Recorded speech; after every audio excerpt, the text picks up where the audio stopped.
എല്ലാ കൂട്ടുകാർക്കും കോമ്പറ്റേറ്റീവ് അക്കാദമിയിലേക്ക് സ്വാഗതം. നമ്മൾ ഈ ക്ലാസ്സിൽ ഡിസ്കസ് ചെയ്യാൻ പോകുന്നത് കോപ്പറേറ്റീവ് പ്രിൻസിപ്പിൾസിനെ കുറിച്ചാണ്. നമുക്കറിയാം CSEB എക്സാംസിനും JCE എക്സാംസിനും ഒരേപോലെ ഇമ്പോർട്ടൻ്റ് ആയ ടോപ്പിക്കാണ് കോപ്പറേറ്റീവ് പ്രിൻസിപ്പിൾസ് എന്ന് പറയുന്നത്. അപ്പോൾ നമുക്ക് ഈ ടോപ്പിക്ക് ഒരു കഥയായിട്ട് പഠിച്ചു വെച്ചാലോ. 1860 വരെ സഹകരണ സംഘങ്ങളിൽ ഇത്തരം പ്രിൻസിപ്പിൾസ് ഒന്നും തന്നെ ഉണ്ടായിരുന്നില്ല. അക്കാലങ്ങളിൽ സഹകരണ സംഘങ്ങളെല്ലാം തന്നെ പ്രത്യേക പ്രിൻസിപ്പിൾസോ പ്രത്യേക മാനദണ്ഡങ്ങളോ ഒന്നുമില്ലാതെയാണ് പ്രവർത്തിച്ചു കൊണ്ടിരുന്നത്.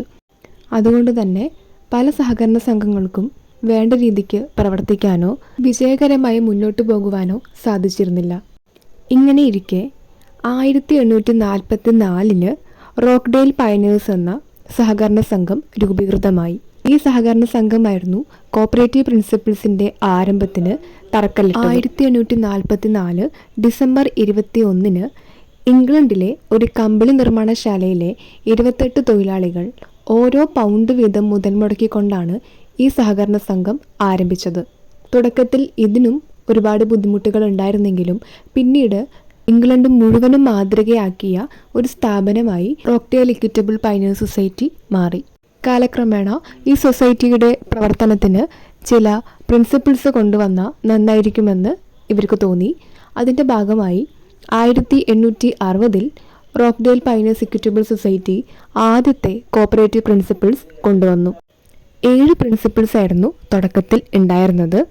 Open membership, democratic control, limited interest on capital, equitable distribution of surplus, cash trading, religious and political neutrality, cooperative education.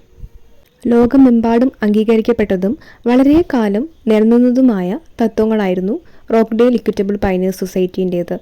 പിന്നീട് പല രാജ്യങ്ങളിലും സഹകരണ സംഘങ്ങൾ രൂപം കൊള്ളുകയും അവയെ ഏകോപിപ്പിക്കുന്നതിനു വേണ്ടി അന്തർദേശീയ തലത്തിൽ ഇന്റർനാഷണൽ കോപ്പറേറ്റീവ് അലയൻസ് എന്ന ICA രൂപീകരിക്കുകയും ഉണ്ടായി. 1895 രൂപീകൃതമായ ICA റോക്ക്ഡെയിൽ പയനേഴ്സ് ഇക്വിറ്റബിൾ സൊസൈറ്റീസിൻ്റെ പ്രിൻസിപ്പിൾസിനെ കുറിച്ച് കൂടുതലായി പഠിക്കുന്നതിനു വേണ്ടിയും മാറ്റങ്ങൾ വരുത്തുന്നതിനു വേണ്ടിയും ഒരു കമ്മിറ്റിയെ 1934 രൂപീകരിച്ചു. നിലവിലുള്ള തത്വങ്ങളിൽ മാറ്റങ്ങളൊന്നും വരുത്തേണ്ടതില്ലെന്നും 7 സഹകരണ തത്വങ്ങളിൽ ആദ്യത്തെ 4 എസെൻഷ്യൽ എന്നും ബാക്കിയുള്ള 3 തത്വങ്ങളെ നോൺ എസെൻഷ്യൽ എന്നും തരംതിരിച്ചുകൊണ്ട് ഈ കമ്മിറ്റി റിപ്പോർട്ട് സമർപ്പിച്ചു.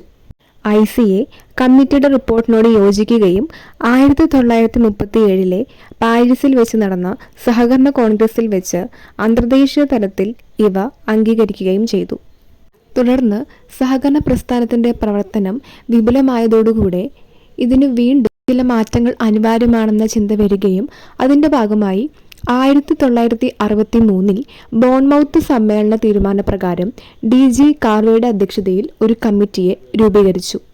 ഈ കമ്മിറ്റിയുടെ റിപ്പോർട്ടിൻ്റെ അടിസ്ഥാനത്തിൽ 1966 റീഫോർമുലേറ്റഡ് കോപ്പറേറ്റീവ് പ്രിൻസിപ്പിൾസ് എന്ന പേരിൽ 6 സഹകരണ പ്രിൻസിപ്പിൾസിനെ അവർ രൂപം നൽകി.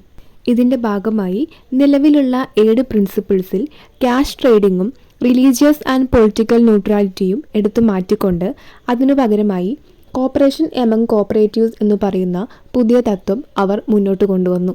ബാങ്കിങ് മേഖലയിൽ ഒരുപാട് പരിഷ്കാരങ്ങൾ നടന്ന കാലമായിരുന്നു 1990കൾ. അതിൻ്റെ ഭാഗമായി കോപ്പറേറ്റീവ് സ്ഥാപനങ്ങളിലും നിരവധി മാറ്റങ്ങൾ സംഭവിച്ചു. ഇതിൻ്റെ ഭാഗമെന്നോണം 1992 ടോക്കിയോയിൽ വെച്ച് നടന്ന സഹകരണ സമ്മേളനത്തിൽ ICA ഒരു തീരുമാനമെടുത്തു. നിലവിലുള്ള സഹകരണ സംഘങ്ങളിൽ ഇനിയും കുറച്ച് പരിഷ്കാരങ്ങൾ അത്യന്താപേക്ഷിതമാണെന്ന് ICAക്ക് തോന്നി. ഇതിനുവേണ്ടി പ്രൊഫസർ മക് ഫേഴ്സനെ ചുമതലപ്പെടുത്തിക്കൊണ്ട് 1992 ഒരു കമ്മിറ്റിയെ നിയോഗിച്ചു. ഈ കമ്മിറ്റി 1994 റിപ്പോർട്ട് സബ്മിറ്റ് ചെയ്യുകയും ചെയ്തു. തുടർന്ന് 1995 മാഞ്ചസ്റ്ററിൽ വെച്ച് നടന്ന സഹകരണ സമ്മേളനത്തിൽ വെച്ച് ഇത് അംഗീകരിക്കുകയും ചെയ്തു. ഇവ റീഡിഫൈൻ കോപ്പറേറ്റീവ് പ്രിൻസിപ്പിൾസ് എന്ന പേരിൽ അറിയപ്പെട്ടു. ഇതിൻ്റെ ഭാഗമായി പുതിയ ഒരു പ്രിൻസിപ്പിൾ കൂടെ മുന്നോട്ട് വന്നു. ആ പ്രിൻസിപ്പിളാണ് കൺസേൺ ഫോർ കമ്മ്യൂണിറ്റി. നമുക്കിനി ഇത്ര നേരം പഠിച്ചതൊന്ന് ഷോർട്ടാക്കിയിട്ട് ഓർത്ത് നോക്കാം. 1844 Rochdale Pioneers Equitable Society form ചെയ്തു. ദെൻ 1860 അവർ കുറച്ച് പ്രിൻസിപ്പിൾസ് ഫോമുലേറ്റ് ചെയ്തു. അതിനുശേഷം 1895 ഇൻ്റർനാഷണൽ ലെവലിൽ ICA ഫോം ചെയ്തു. Then ICA 1934 appointed a sub committee to review principles. നിലവിലുള്ള പ്രിൻസിപ്പിൾസിനെ റിവ്യൂ ചെയ്യാൻ വേണ്ടിയിട്ട് ICA എന്ത് ചെയ്തു? 1934 ഒരു സബ് കമ്മിറ്റീനെ അപ്പോയിൻറ്റ് ചെയ്തു. ആ കമ്മിറ്റി 1937 പ്രിൻസിപ്പിൾസിനെ ചെക്ക് ചെയ്യുകയും അവയിൽ മാറ്റമൊന്നും വരുത്തേണ്ട ആവശ്യമില്ലെന്നും ആദ്യത്തെ 4 എസെൻഷ്യൽ എന്നും പിന്നീടുള്ള 3 നോൺ എസെൻഷ്യൽ എന്നും തിരിച്ചാൽ മതിയെന്നും അഭിപ്രായപ്പെട്ടു.